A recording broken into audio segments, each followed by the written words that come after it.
Chicago, and their demonstrations were met with heavy police brutality, which had the opposite effect. I think that sounds familiar. Even so, those who go to celebrate Workers' Day must also know that these things over time have not come in easy. It took people's struggling to get to where we are. Until then, in American society at that time, 167 years ago, the issue was between capital and labor. And of course, as an independent country, we then, in 1963, decided to be part of the international labor movement. And therefore, we always celebrate May Day as a matter of belief. And us in Azimio, we believe this is very important, a very important day. And therefore, I want to take this opportunity to call on our leader. National Labor Day, a day for the workers all over the world.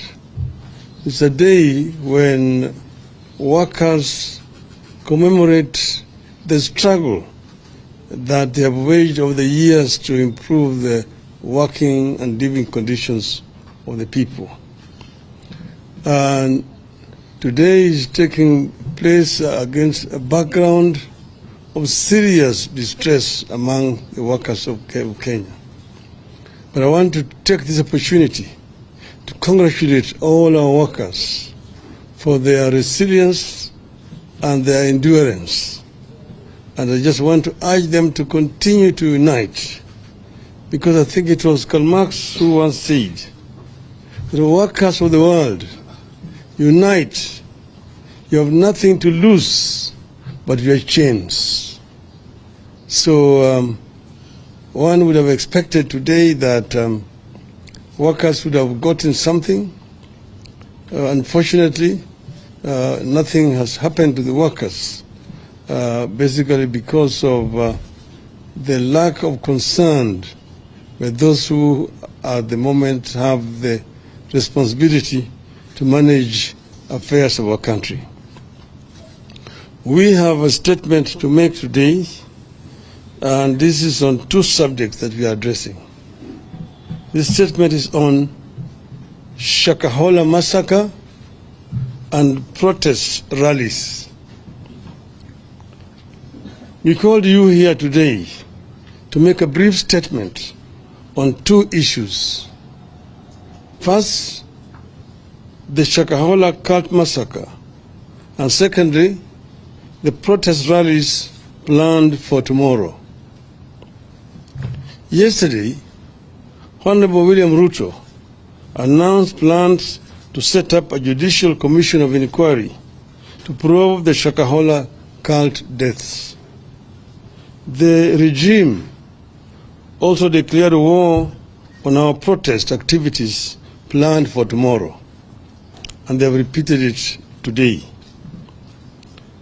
Ruto's announcement on Shakahola underscores part of the problem we are facing as a country with the Kenya Kwanza regime.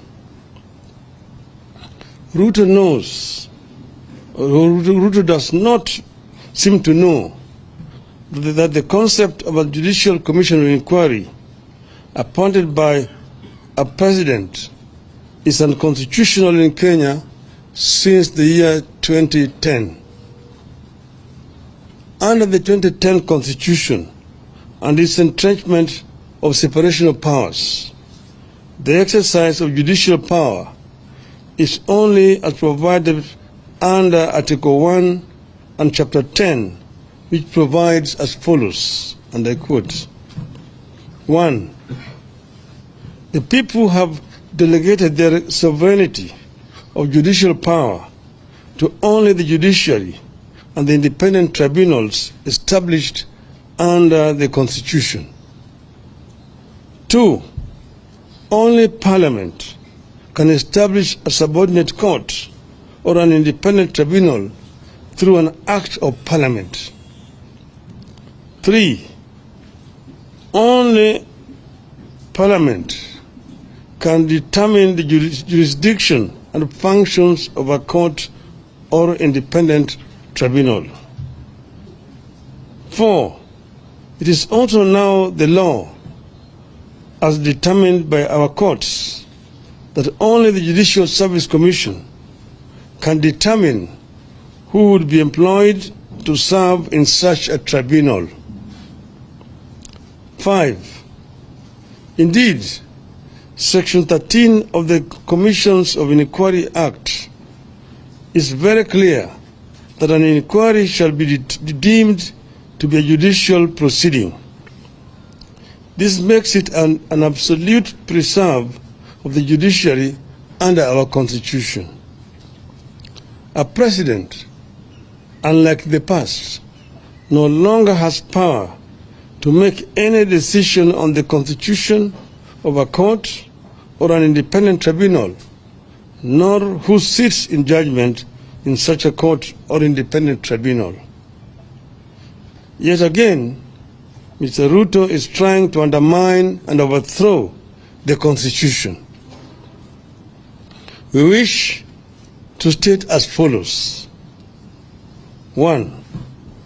In the matter of Shakahola and the growth of cult activities in the nation, Mr. Ruto is as much a suspect as is all the cult pastors from Shakahola and beyond. He owes the people of Kenya an explanation before he purports to be trying to solve the problem. 2. The so-called pastors are people who set up the so-called sanctuary at Ruto's former official residence in Karen as the deputy president. They did not stop there. These so-called pastors proceeded to deliver prophecies and promise miracles about how Ruto would perform as a president. 3. These cultic pastors were among the people who supposedly died State House when Ruto arrived there, pretending to be holier than every other Kenyan. They proceeded to prophesy how great his regime would be. 4.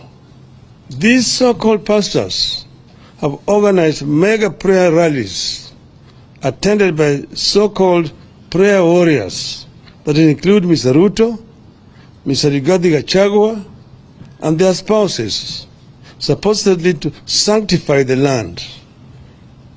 They ended up defiling the land. 5.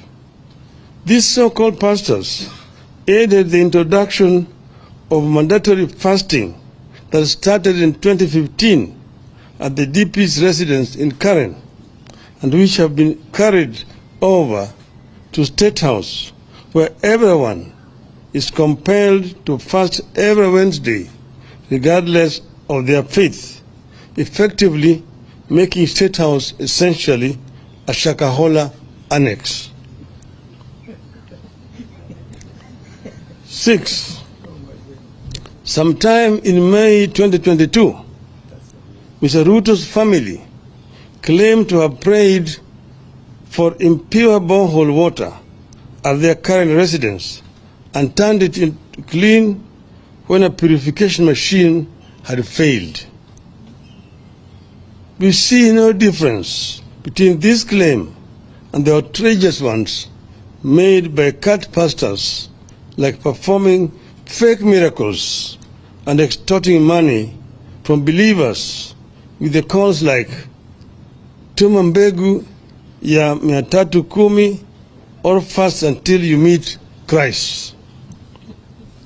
7.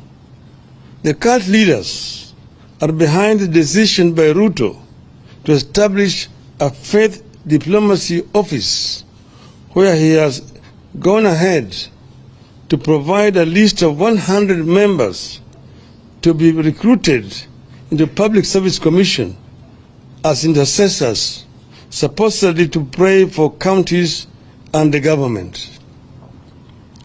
Nobody knows the identity the qualifications of the so-called intercessors, how they were identified, and where they fit in a government where religion and state are separate entities.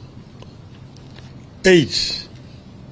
Ruto is the leader of the cult movement disguised as Christianity in Kenya. Ruto, Gachagua, and their families must tell Kenyans when and how they knew these cult leaders and what they knew about them. 9. Ruto and Gachagua must tell Kenyans how much these so-called pastors contributed to their 2022 campaign. How many times have the so-called pastors accessed a state house since the start of this regime? 10. As we stated at the start, Ruto must know he has no powers to appoint a judicial commission of inquiry, so that option is out. 11. We are all aware that judicial commissions of inquiry have been the tool of choice whenever the government has something to hide, like you believe Ruto does now. 12. Parliament must swing into action, come up with a select committee, and get to the roots of the cultic activities in the country and the abuse of religion for political gain. 13. Parliament must help us establish whether the deaths at Shakahola were acts of rogue pastors, human sacrifices, or body organ trade, and who the beneficiaries were. 14. The DCI may have swung into action late, but since they did, they have been doing a great job in Shakahola. They should be allowed to do their job without interference. 15. The current blanket restrictions placed on independent observers, including the media and civil society, must be lifted forthwith. 16. The state must give the media full access to the scene of crime and various aspects of the investigations. 17. Going forward, Ruto must commit to draw a clear line between religion and state in this country. He has deliberately merged the two to enable his political survival and as a cover-up for his corruption. 18th, on Shakahola, Ruto is as guilty as those he is seeking to investigate. I repeat, he is as guilty as those he is seeking to investigate. The blood of those children who starved to death crying for a spoon of water is in Ruto's hands. On our planned protest rallies, we confirm that they are on tomorrow, beginning 6 a.m. on the 2nd of May 2023. As we stated yesterday, the Constitution of Kenya, which in Article 37 provides that every person has the right peacefully and unarmed to assemble, to demonstrate, to picket, and to present petitions to public authorities. That has not been suspended. I repeat again, every person has the right peacefully and unarmed to assemble, to demonstrate, to picket, and to present petitions to public authorities. That provision has not been suspended. and our demonstrators tomorrow have been informed, and I repeat here, that tomorrow's demonstrations are going to be peaceful. Nobody is allowed to carry any weapon, and nobody should try to interfere with anybody's private business. We are basically demonstrating to present our petitions to respective authorities. Police cannot decide in advance that there shall be violence, then proceed to ban political activities that are protected by the Constitution. That is the making of a dictatorship. It amounts to a suspension of the Constitution. We will resist. We will resist. As we said yesterday, we shall present a petition to the IEBC, the Office of the President, the National Treasury, and the Public Service Commission. We repeat that the only violence and destruction of property that have taken place during our activities are when the police invade our marches and when Gachagua's hired goons to invade the Kenyatta family farm and stole sheep and cut down trees. Mr. Gachagua and Mr. Kamau Ichung'wah are themselves charged with sending goons to go and invade a farm and also a business premises, and no action has been taken by these police officers against them. It is instructive that to date, nobody has been arrested over that invasion of the farm. Nobody has been arrested over the destruction of Spectre International factory by goons hired by the same Gachagua.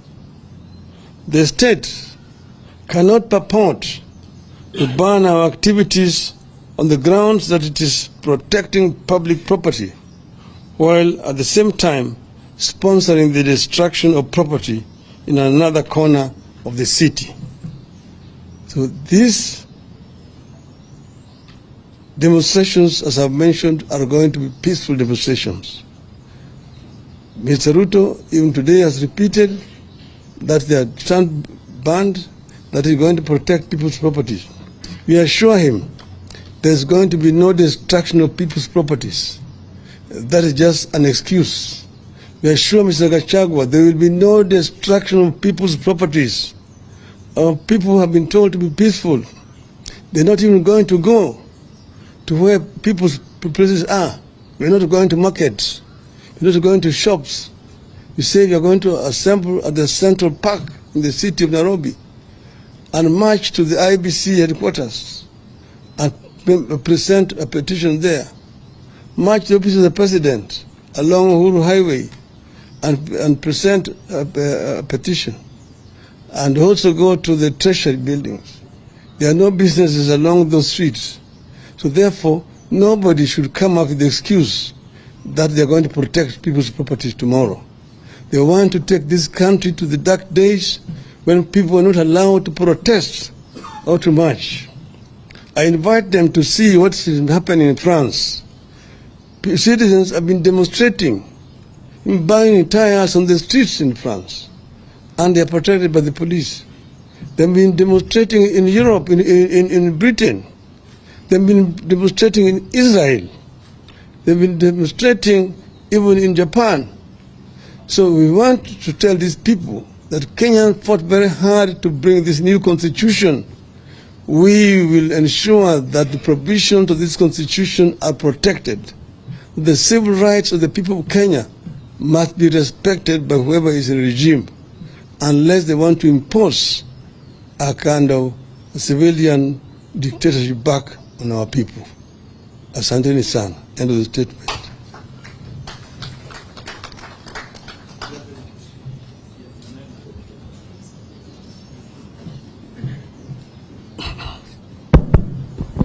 My name is Emmanuel Tor from KTN News.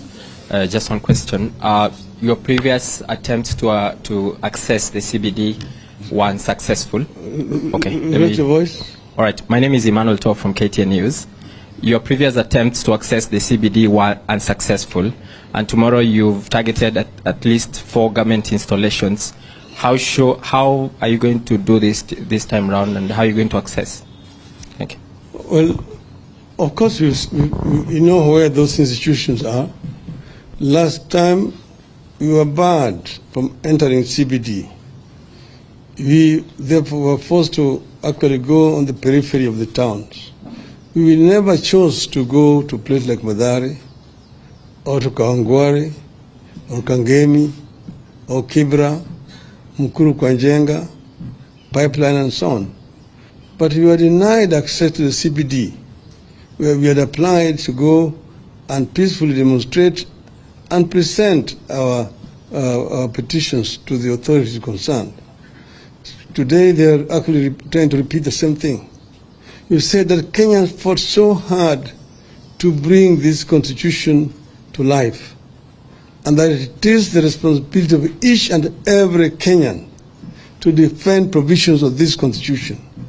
What these people are saying today is allowed to hold water. No Kenyan will ever be able to do any demonstration. All demonstrations will be illegal under the guise that you are going to be destroying people's properties, you're going to interfere with businesses of people, and so on. So they are trying to create a very, very dangerous precedent, and this must be resisted by all means. Last question. The Prime Minister, thank you. I am Ayub Abdikari from Citizen TV, and this is generally a concern from the Kenyan public. You hold on to a position granted by the Constitution. That's given. The government says we are banning that based on the destruction of property and the chaos that might accompany your protests. But I'm concerned on behalf of the Kenyan people as a professional because of the political uncertainty. You are a leader in this country who is held in high esteem. The president exercises authority from the people as it is happening at the moment. Just when will this uncertainty end? Because look, investments are dipping. The economic crisis in the country is one that Kenyans are unable at the moment to fathom.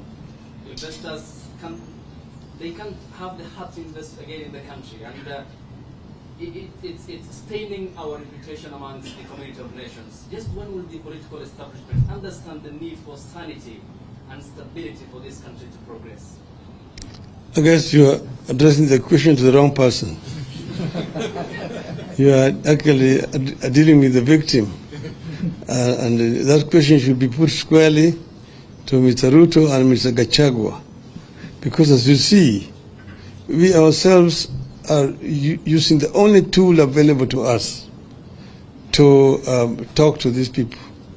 We even offered to negotiate. We even appointed a team of negotiators.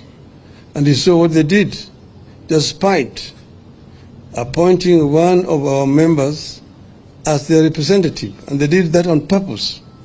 They did not want to have any negotiations. We have said that we are very ready to engage constructively in negotiations, but they have not shown any good faith in offering to negotiate. At times, they've just been trying to buy time here and there. And that's why we actually resorting to this. This is the only option that's available to us. But for your information also, and for the information of the media generally, we have received very credible information that they are again planning tomorrow to go back to the Jubilee headquarters, to invade Jubilee headquarters with goons, to try to take it over. On the one hand, Mr. Ruto has been saying that he wants to see a strong opposition. That's why they've been saying that they want to create a position of a leader of opposition in parliament. At the same time, he's trying to cannibalize opposition. He's moving out to buy out members of parliament from the opposition to reduce the strength of opposition in parliament. He's also trying to take over political parties in the opposition. Jubilee is a member of Azimio coalition. They're signatory to the Azimio coalition, and their leadership is not in dispute. Those who try to carry out a coup in Jubilee were told by the courts that they should use internal mechanisms to resolve those problems. And according to the information that we have, Jubilee has actually called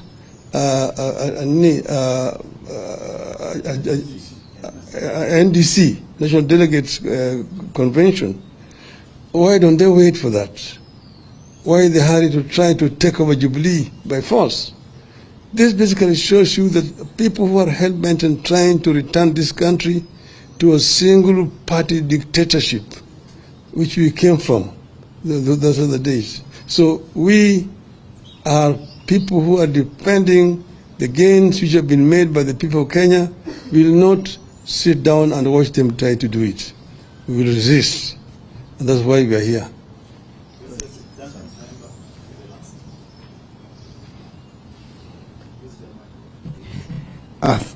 Thank you. My name is Duncan Haimba from NTV. Two quick questions. One, those in government are accusing Azimio, the chairman of Azimio Council, that's retired President Uhuru Kenyatta, and yourself and the team as out to cause anarchy, and they read his involvement and your involvement long after you had accepted and moved on in court. And then all of a sudden, so they are saying this is a recipe for anarchy. And secondly, when you launched the MDD, Movement for Defense for Democracy, your position was very clear that you no longer recognize President William Ruto as president. Now, you've said the petition tomorrow among the places will be is to deliver a petition to him. When did the position change that now you recognize him as president? Thank you. I did not say that I'm presenting a petition to Mr. Ruto. I said we are presenting a petition to office of the president, because that office exists objectively. It's there. That's why we are making a presentation there. And what we are saying there is that we're asking them to ensure that the Constitution is respected, that they do not try to cannibalize political parties. We're also going to the Treasury and making a presentation that they should release funds to the county governments. Because as you can see, they are trying to kill devolution by refusing to transfer funds to the county governments. So operations in most of the, almost all county governments have actually ground to a halt. They're just raising money through loans from banks to pay salaries to staff who are actually doing nothing at all. Then we say we are going to the IBC as an office to make a presentation to them. One, to agree that servers should be audited. They should allow the auditing of the servers. Why are we all of a sudden, you're saying we have changed our minds? Yes, as you know, the elections were done, the ballot papers were counted, then the results were announced. But you remember, that's where there was the controversy. When they announced the results, 4 out of 7 members of that commission disagreed with the results which the chairman was announcing. The chairman and the 2 others were in minority. Majority of the members of that commission disagreed with the results which were announced. But we, however, let it go. But after that, months thereafter, 3 months later, new information came to light, which showed that in fact the information that was released by Mr. Chebukati did not represent the facts, that the 4 commissioners were right in disagreeing with Mr. Chebukati. And that's the reason why we are saying we need to have the servers audited. Why are we doing it? We're not only doing it because we want to take power, but we want to ensure that next time around Kenyans go to an election, there will be no monkey business. Because if this is not properly audited and concluded satisfactorily, Kenyans will not go to the polls. Why do you go to an election when results are announced arbitrarily by the chairman? And then we are also insisting that the 4 members of the commission need to be reinstated. Why? The only crime was because they disagreed with the chairman on the results. But if that is not corrected, it will mean that in the future, no member of a commission can disagree with the chairman, because they will fear that they will be expelled after the elections. So we are insisting that these people did not commit a crime. They were members of an independent commission, and they were performing their duties, which included agreeing or disagreeing with the results announced by the chairman. So we are saying that these Kenyans should not be condemned to misery the rest of their lives. They committed no crime, and therefore they need to be reinstated. That we do not believe is an unreasonable demand. And then we are talking about the cost of living of our people, which is so high and unbearable. You saw even today when the president asked them about the price of Odinga, there was a loud disapproval of what he was trying to say. So he lives in another world. Kenyans live in a different world. He said that is also not an unreasonable demand. And then, of course, the issue of transferring funds to the devolved unit is also not an unreasonable demand. And the issue of stopping cannibalization of political parties, respecting political parties, respecting the verdict of the people at the polls, is very crucial to institutionalization of multi-party democracy in our country. So all the demands that we have made are clear and open, and we are ready to sit down with people and discuss over these issues. This is our position as Azimio. Thank you. Thank you. The food is talking about here at 160, 170, all of it is GM. Yeah, all that Odinga. It's all GM. Can you imagine? No, it's not GM. Hey.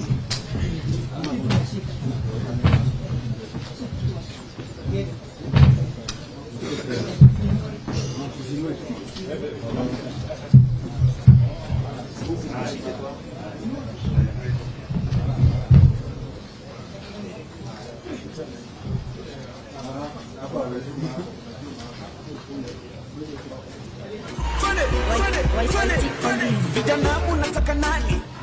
Wazee unataka nani?